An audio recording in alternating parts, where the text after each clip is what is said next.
Hey everyone, welcome to session 66. Oh my gosh, we're at 66 already of the Behavioral Observations podcast. This episode is sponsored by Behavior University. Yes, we're really proud to welcome this new sponsor. They are an approved continuing ed provider. They also provide RBT courses, and their mission is to provide university quality courses in ABA for new and experienced professionals alike. They've got live webinars, they've got pre-recorded ones, and kind of everything else underneath the sun. And we'll hear more about them a little bit later on in the show. But if you are impatient, you can pause this episode and head on over to behavioruniversity.com/observations to learn more. So, again, really happy to have those guys on board. So go to their website and check them out. But in the meantime, let's talk about today's episode. Today's episode is the gift that keeps on giving from the Hoosier Association for Behavior Analysis. What do I mean by that? Well, if you caught the last episode with Matt Norman, you know I recorded that episode there. And on the very last day I was in Indianapolis, I was able to snag Brett DeNovi of Brett DeNovi and Associates right before he caught a cab to catch his plane back to New Jersey. So we recorded this conversation right in the lobby of the Sheridan City Center in the beautiful town of Indianapolis. So if you are on any of the ABA social media channels, you've probably seen Brett's YouTube channel announcements. So if you don't know him, though, he's the founder and CEO of Brett DeNovi and Associates, which is the largest ABA provider on the East Coast of the United States. And in this episode, we discuss how we briefly met more than 15 years ago and how he got started in ABA. And we also talk about a lot of the ups and downs of running a successful ABA agency and how BDA is not only expanding into new marketplaces, but how it's supporting other independent ABA providers. So compared to the typical Brett DeNovi YouTube videos that are kind of short and sweet and have just a couple of bullet points that they're running through, this is probably the first long form interview that you've heard him speak in. So I'm hoping you get to know him a little bit better and perhaps see sides of him that perhaps don't get portrayed in the YouTube channel. In the show notes of today's episode, I of course have links to that particular YouTube channel, as well as BDA's new Hacking Clinical Behavior YouTube channel, which is more practitioner-based tips for the everyday clinician. So you can, again, head on over to behavioralobservations.com/session 66 to check out the links there. So I think that will do it for opening announcements. And without any further ado, please enjoy this fun conversation I had with Brett DeNovi.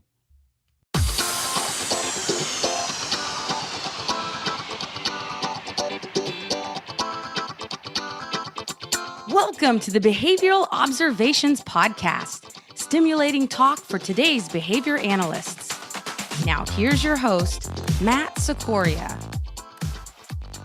All right, Brett DeNovi, welcome to the Behavioral Observations podcast. How are you doing today, man? Good, man. I appreciate so much. It's an honor that you're considering chatting with me. Well, this is something that we've been planning to do for a while, and we are actually recording this in the lobby of the Sheridan City Center in the beautiful city of Indianapolis. We just wrapped up the Hoosier 2018 ABA conference, and before we go any further, we probably should give a shout out to our gracious hosts. It was a fun time. They really took care of us, and I think from the Wednesday workshops all the way through the closing keynote yesterday, it was a great time. I know you gave a talk too, and we were on a panel together. So how was that experience for you, Brett?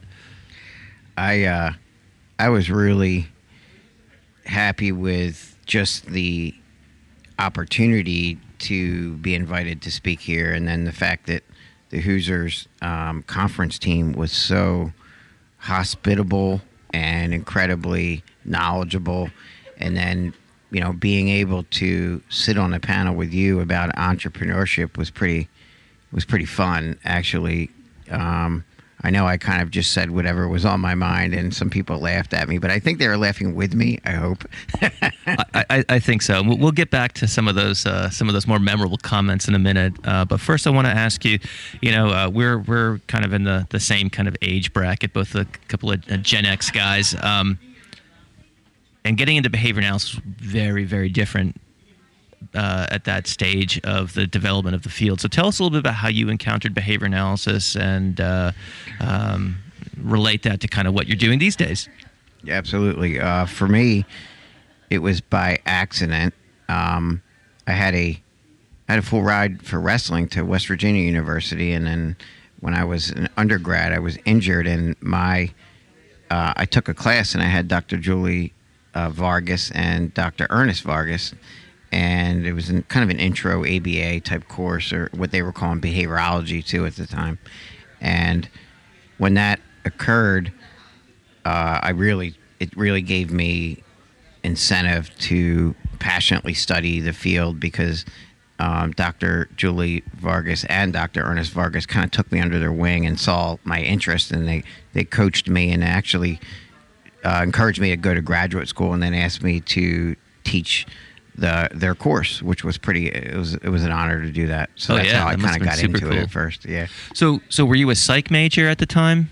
Yes, I was a psych major, and as an undergraduate, and then I went to graduate school in educational psychology.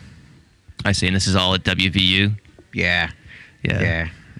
I wanted to go to West Virginia in the worst way, and I just missed getting in by like 2 slots, because I really thought the town was awesome, and it the mountainous terrain kind of reminded me of New Hampshire, of course, and so that must have been a fun experience. I as many listeners know, I ended up going to Auburn, which was its own fun time as well. But so you get your master's at WVU.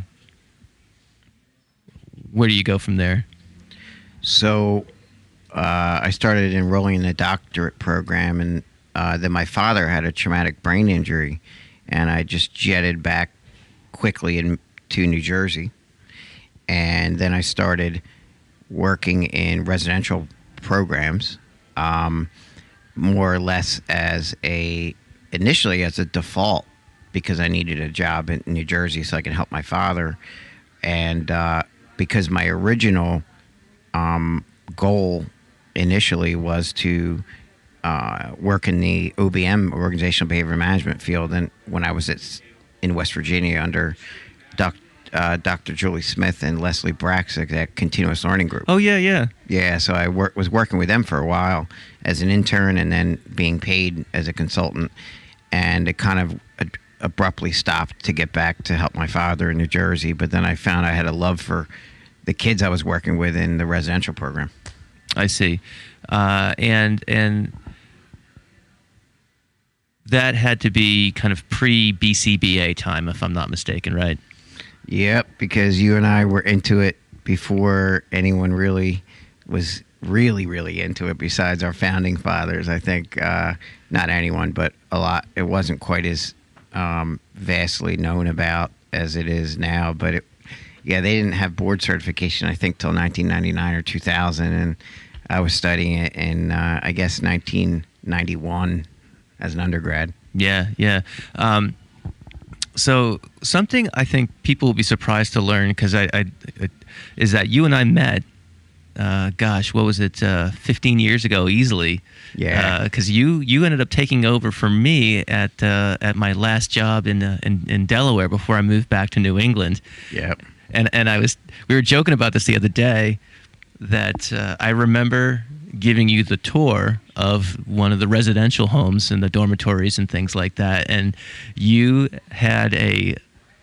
must have taken several pages of notes, because you were just walking around with a clipboard, a legal pad, and you were writing everything down that we said. It was really kind of funny, and so I just thought that was a fun connection. And then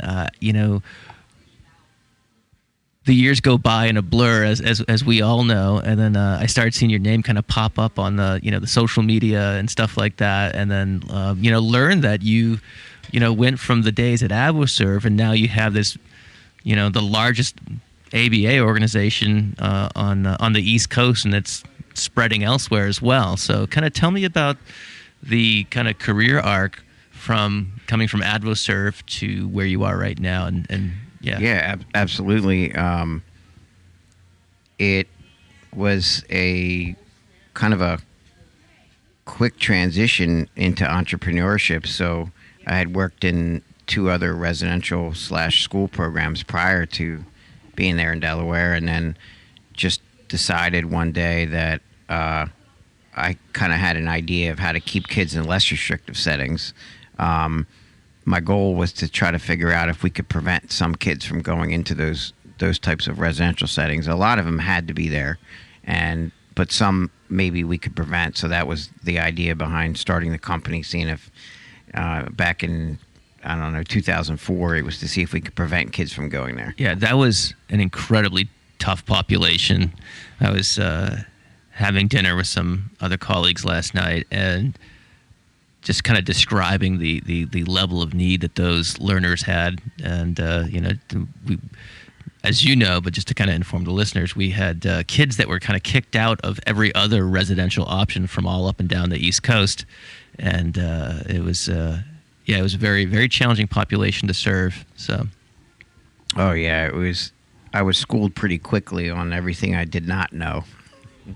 For real. Okay, so you started Brett DeNovi and Associates, and you were joking to say like there were no associates at first. It was just you, right? Yeah. I don't know. I was hoping that maybe my wife at the time would have wanted to be an associate. It took her a while, but then she became one. So then we had an associate. And so you went from those really humble beginnings to now. Tell me the states you're operating in. Okay, yeah. So I'd say the lion's share of our work is in New Jersey and eastern Pennsylvania, but a little bit in northern Delaware and the greater New York City area, and now in southern Maine, which isn't too far. Oh yeah, Whereabouts in Maine?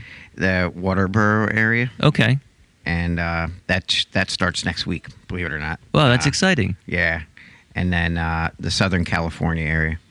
Wow. So I know you talk about this stuff all the time, and if you can share with the listeners I'm tempted to just ask what are the lessons you've learned scaling a company this big, but that's obviously like probably a discussion that would take kind of several hours to.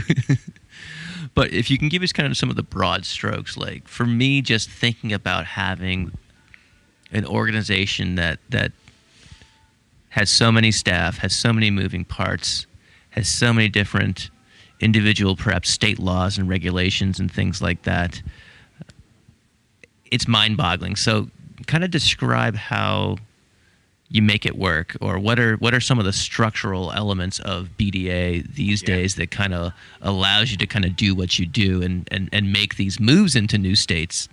Yeah, that's a good question. It's what I've found is that you have to really love to learn the process and the journey. So there isn't really an end to it. It's infinite if you're trying to produce large scale change. So just enjoying the journey and the process, which people may think is kind of crazy to get up at 5 and work 16 hours into the evening.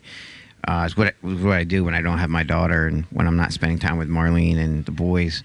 So it's really just knowing that there's no end game to it. It's the scaling and creating economic opportunity for employees, and then helping a lot of people and a lot of clients and a lot of other organizations is kind of what's become my biggest reinforcer. It's the growth and knowing that there are opportunities to create jobs for people. It's kind of what my oxygen is. So right now, approximately how many BCBAs are in your employ right at this point? That's a good question. I know Matt Linder has that answer. I'm guessing, the total number of employees are somewhere around 450, and they only implement applied behavior analysis. So there are other companies that are pretty big that do a variety of things, but these folks in our DNA is just straight ABA. But I would guess somewhere in that 60 to 100 range. I'm not sure. And then the others might be like registered behavior technicians and administrative staff. I see.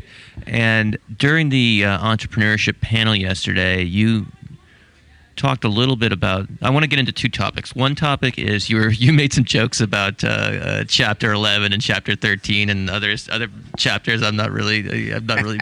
So that got a few laughs, but it also kind of probably piqued the interest of folks because you haven't had just an uninterrupted linear increase in success. You've had some ups and downs.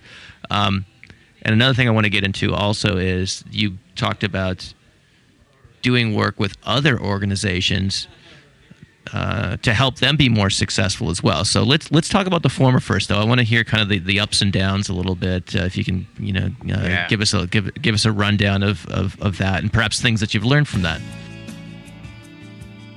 Are you in need of continuing education?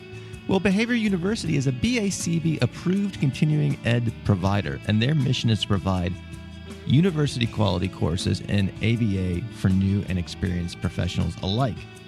Their live webinars generally have a limited number of attendees so that the learning experience is highly interactive. And if you can't make the live events, these webinars are recorded and available in Behavior University's CEU library for later viewing. Behavior University also has a 40-hour RBT training. This self-paced course uses a combination of visual presentation, audio lectures, and live video models to teach all areas of the RBT task list. The course is accessible anytime and from anywhere. So if you'd like to learn more, head on over to behavioruniversity.com/observations, where you'll find a 10% discount for podcast listeners. Again, that's behavioruniversity.com/observations, and thanks for checking them out. Sure. I think you said ups and downs. There are probably more downs than ups.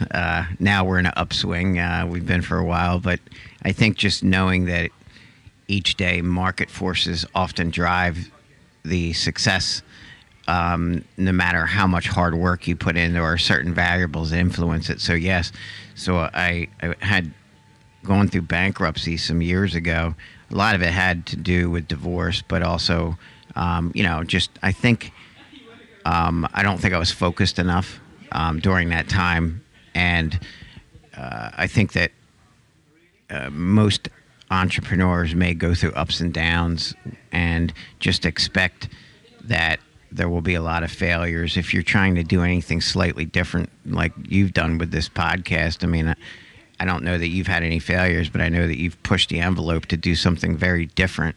So it's much respect for that. Oh, thank you. How did you kind of get? You said you're kind of unfocused, and certainly going through a divorce or other type of major life event can certainly knock anyone off track. Were there any, in terms of getting back on track or refocused? Was there any particular way you went about that, or was it just a matter of kind of getting at it? I had a very strict regimen and stuck by one basic principle, which was I just kept when things were really down in the dumps and in my darkest moments. What I did is I created a list of the reasons why I wanted to make sure that the business was successful. And one of the main reasons was for my family, my daughter, the boys. And I think when you have a real strong conviction about what the reason that you're doing what you're doing, again, I don't know, like we talked about this the other day in the panel, I don't know what behavioral science is behind that. But for me, my own experience has been that I know that any of my darkest moments were the biggest challenges. I was able to overcome those, or at least work through them, by reminding myself of why I'm doing it. And the number one reason was for my family, and then to help other families. So just by rehearsing those reasons over and over, that's what gave me the strength to kind of not give up. Cool. We've done a ton of shows on acceptance and commitment therapy, and that sounds like right out of the values process of understanding what kind of the big picture themes that you want to exemplify in life. So it sounds like that was a help. You're doing a little ACT without even knowing it. Sounds I'm starting to learn a little bit more about ACT, and hearing that there's some underlying factors there around value. So I didn't know it, but I just knew it worked for me. But now I'm realizing there's more and more science behind it, which is I'm pretty excited about. Yeah. That's what we were doing. I get it now. Yeah. Very cool. So let's get to that other thing you were talking about yesterday. Let's talk about how the work that you're doing, reaching out to small businesses in the ABA space, and how you're attempting to support them. So can you give us a little rundown of how that works and how that's going? Oh yeah, that's the other thing that I would say is my oxygen. So in addition to growing BDA in itself, I get real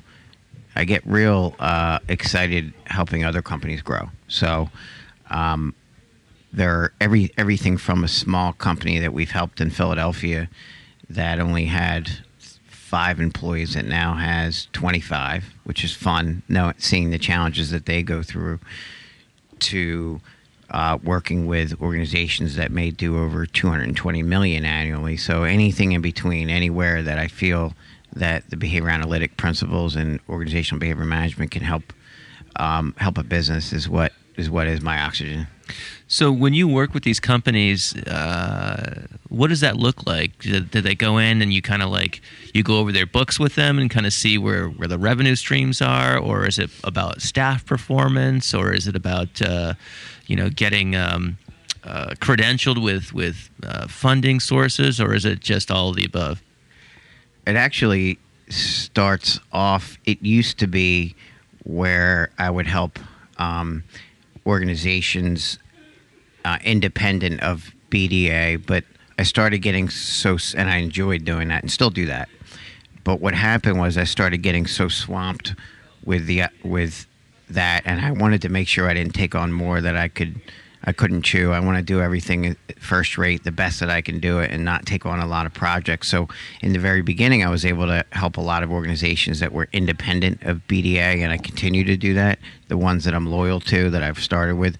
But going forward, in the past year, I've had to work more with organizations that were interested in doing a joint venture. And if they had some sort of skill set or some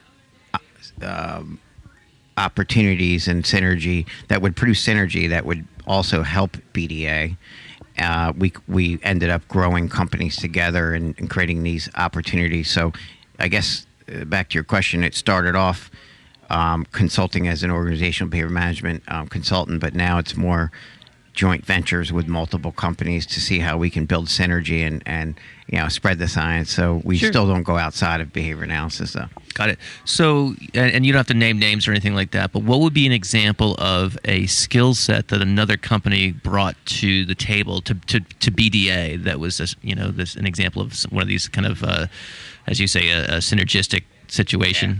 Well, that's spot on, that question, because that's something I've thought a lot about, especially in the past year. What is it that builds synergy? And when other organizations have a certain culture in the area they live in, so it's often just a culture in another state or even another country that the folks there are diehard bought into their culture in their geography, and they're a small family at times, and their family grows, and the fact that what they offer differently is that they're on the ground in that community and very close to community members, which is something that if we were to try to scale our organization in other states, we would be like outsiders. And we're not, our goal is to not just go supplant organizations in other areas. Our goal is to work with other organizations that already have a culture within their community,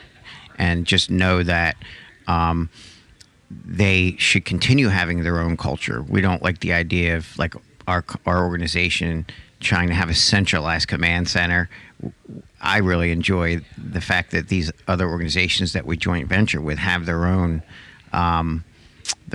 habits, rituals, celebrations, skill sets, which are different than ours, and that's what kind of puts together a beautiful synergy. I see. So given what you just said, one of the things I hear you talk about a lot is kind of maintaining kind of core consistency in the delivery of services. So how do you make that work if you've got organization A, B, and C in these far-flung areas that have their own unique cultures and ways of doing things? I'm sure there are ways in which you want things to be consistent in terms of just basic processes for no other reason but for the consistency of services to consumers. So how do you balance those two? Because I'm sure there's like the BDA way of whether it's staff competencies or just other business processes and things like that. So it sounds like that's a bit of a trick to try to not squash that culture, but at the same time get what you need. So how do you make that work? 100%. Man, your questions are good, man. Now I see why you do what you do. You get the most out of every discussant that you're with because the questions are really good. And that question I have a clear answer for, and it's that we have our BACB guidelines to adhere to. There's the laws within each state that may differ, and we have systems and values within BDA. So as long as those three areas are all adhered to, it seems to me that we can help other companies in other areas and work together with synergy, because the ethics and the integrity of maintaining excellent behavior analytics services around the board requirements and task list items and ethics are there, and then implementing systems that are just based on behavioral science, and that's general throughout the world. It doesn't matter where you are. And then infusing some capital into those organizations, or intellectual capital, sharing back and forth.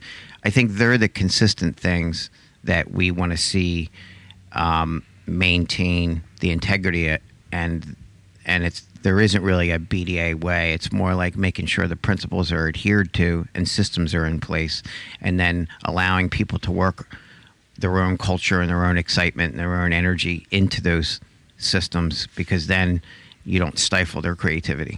Got it. All right. Another topic shift here. Let's talk about the YouTube channel. You were gracious enough to interview me for your YouTube channel the day before yesterday, and it was fun. Tell me why you started it. Let's start there. Just straight for attention. Attention as the reinput. I think that's a strong. There's probably, if you look at any of us who are doing some of this stuff, there's probably a component of that's very very. I'm sort of joking, consistent. I'm sort of joking, but sort of not. Obviously, I want to grab the audience's attention in order to try and disseminate the science responsibly. So what started it was. Just basically me and my daughter filming some things, and then realizing that there was a user-friendly upload system on YouTube, and then little by little injecting a combination of things that are just personal commentaries that are my own observations that are not based on science, and then mixing them with things that are based on behavioral science. And then between those two factors, it seemed like the audience kind of like the idea of your own personal experience, and then the science being the main factors that were set forth on that channel.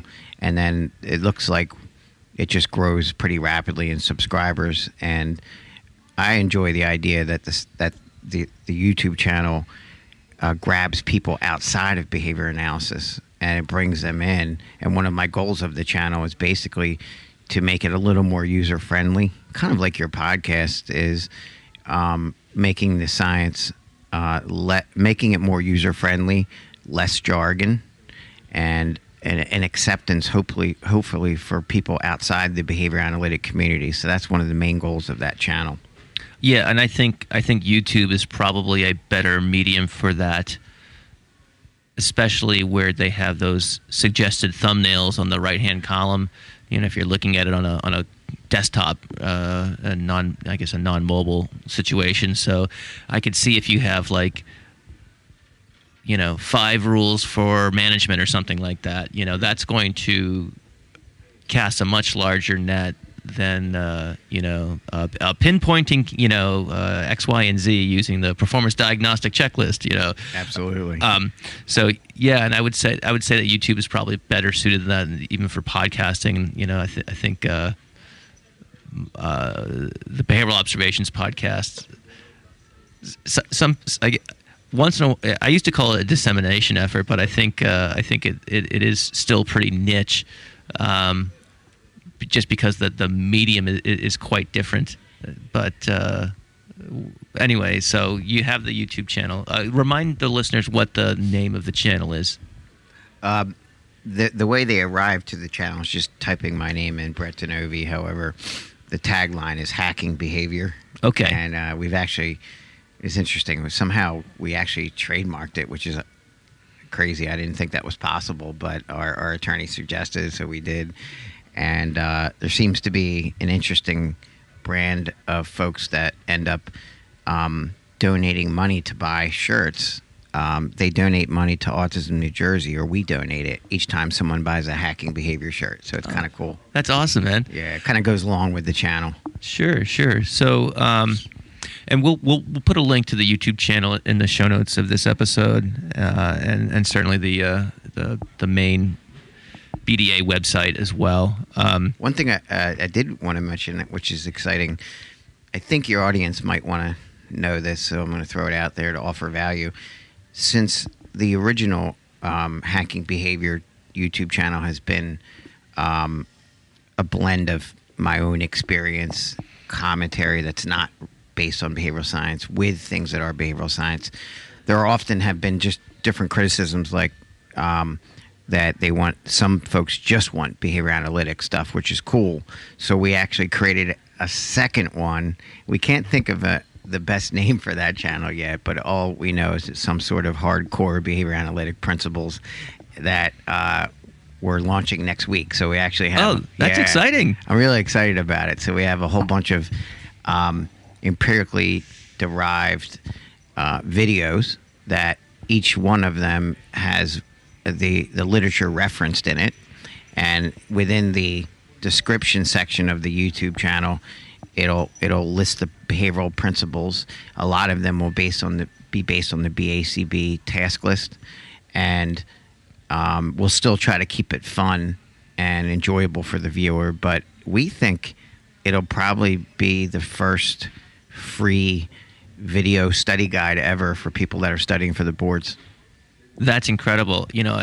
That's funny because I've thought about there should be something like that at various points in time, and I love that it's free, and that will be certainly a boon to anyone who's thinking of becoming a behavior analyst. And I have to say, practicing behavior analysts who might get rusty, it would be great to just click on a video and see like an entertaining review of all the different condition motivating operations, or all sorts of things, especially like old guys like us who took it the first or second edition test back in the day. I always tell supervisees and students and things like that man, we had it kind of easy, and, yeah. Well, I wouldn't say easy, but it was definitely a lot less complicated in terms of the things that you had to master. But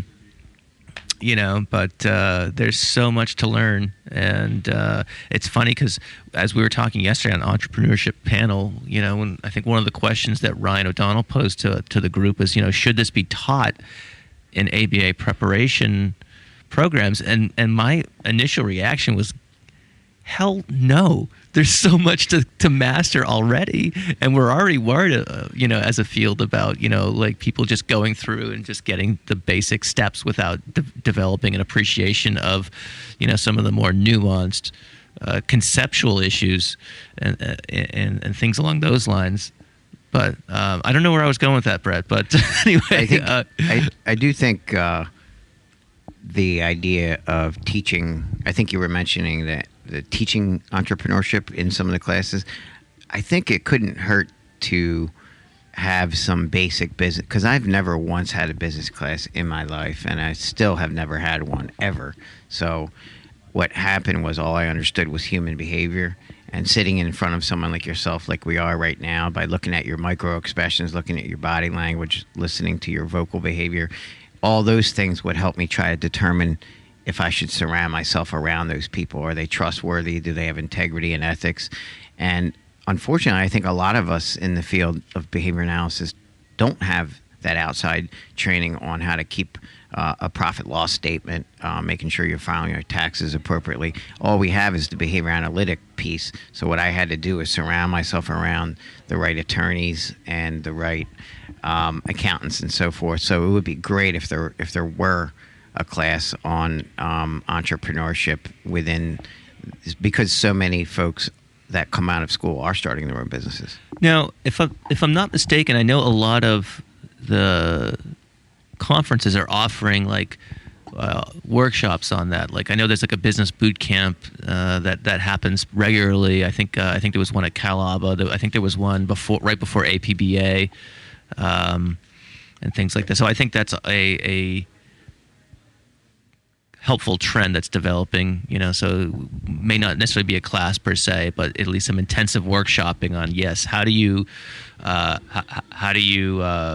what's the right plan for you in terms of, being incorporated versus an LLC, and if you're going to be an LLC, is it a single member, and blah, blah, blah, blah, Absolutely. And then what sort of insurance do you need? And because if you surround yourself around the wrong professionals, you can be guided with inaccurate information, which could result in disaster. I often see the beginning stages of any new initiative almost like a rocket launching. And if you're starting a business or any new endeavor for that matter, if you don't have everything laid in line perfectly and calibrated the way it's like a rocket. Now, I don't know anything about rockets, but I just know that they should be, if they're off by 1 or 2 millimeters in their direction that they launch, when they go into space, they could be hundreds of thousands of miles off course. Sure. And I often see entrepreneurship and starting a business that way. So if it was formed the wrong way around the wrong folks with the wrong intentions, then it could go way out of orbit.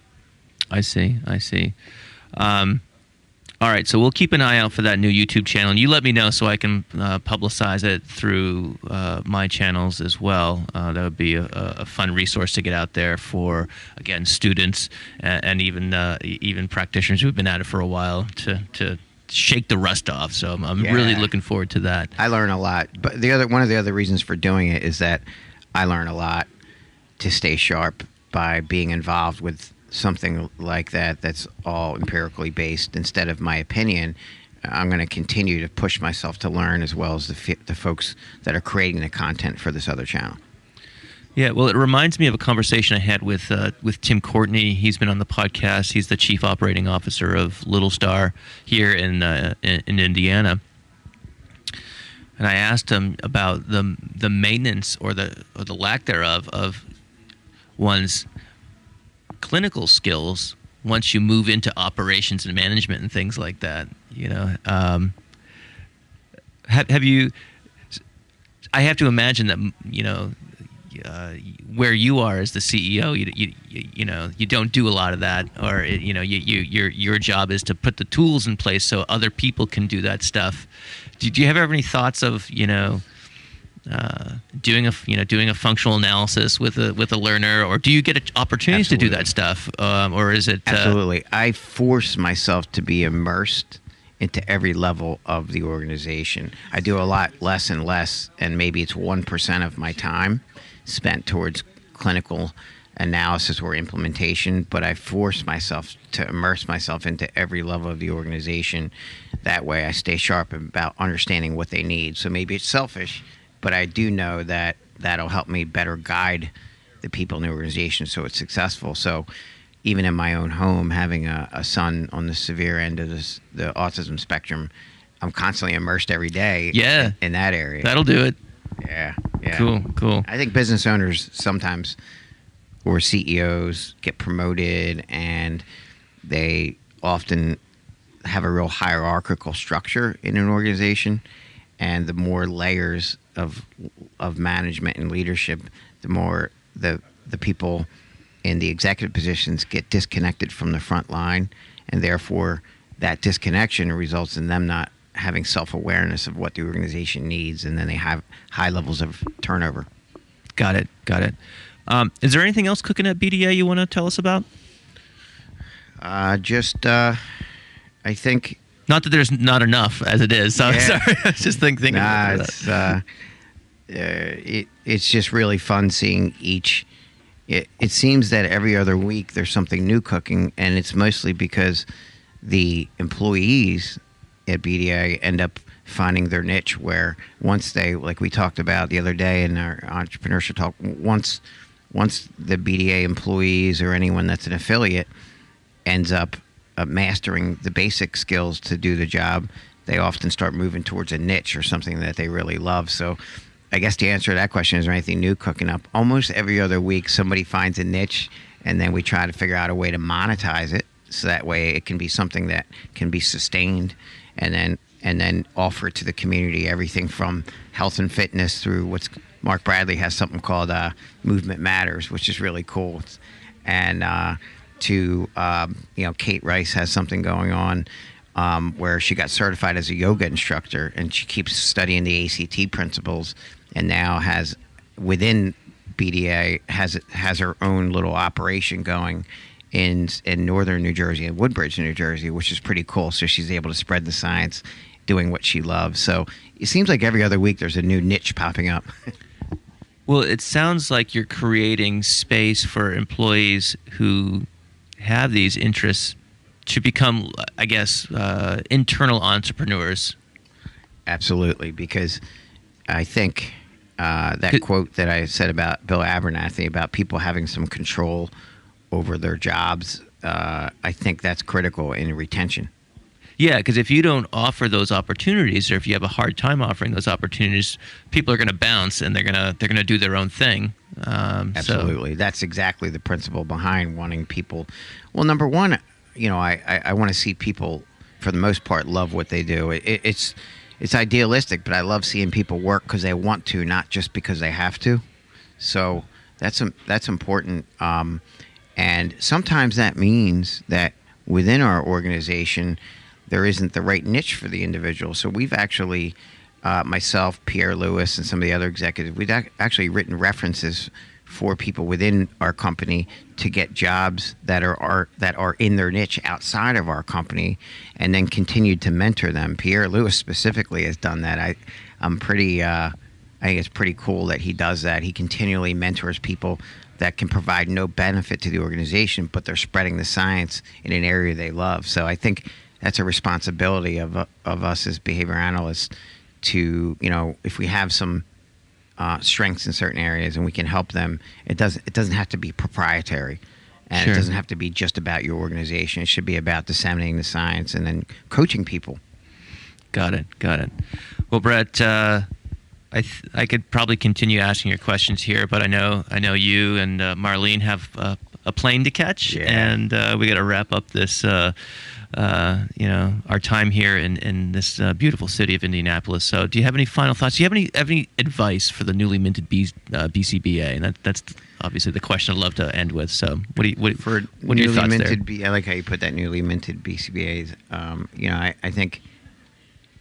I think that my advice would be seek out people, organizations, and folks that you can surround yourself with that do care about you and your skill set, as opposed to just what you can produce for that organization. And it's important that they find folks that are in leadership positions that give a darn about that give a darn. Nice catch. I get excited. You saved me some editing hassle. I did. So Yeah. I get excited. But you're bringing the jersey to the podcast. Yeah, exactly. But if they can come out of school and surround themselves around people that are compassionate leaders that do want to see them bring out the best in their skills repertoire, they'll find a lot more job satisfaction. And I think that's probably the key for them to do that when they finish school. Awesome. Brett, I'm so happy we had a chance to do this. I almost got through it without a bad word, and I caught myself. Yes, so you we're did. in good shape, Yes, right? gold star for you, sir. Yeah, this has been a ton of fun. I was afraid we weren't going to be able to squeeze it in during the conference, and It's an honor. This is a lot more fun than doing it over Skype. So this is we did 2 live podcasts at this conference. So yeah, thanks for making time before you have to hop over to the airport. Yeah, and I want to congratulate you, Matt, on your success with this podcast. It's truly inspiring to other behavior analysts and to me as an entrepreneur to see you just dominate the audio. I love it. I appreciate that. This podcast will be nothing without people tuning into it, though. So at the end of the day, it's the listeners who drive it, and those who I'm extraordinarily grateful for. Yeah, so, man. All right, My man. we'll talk to you later. Thank you. Thank you for listening to the Behavioral Observations Podcast with Matt Sikoria. You can find Matt's notes on this episode at www.behavioralobservations.com. We also invite you to stay connected with us on Facebook at facebook.com/behavioral observations and on Twitter at Behavior Podcast.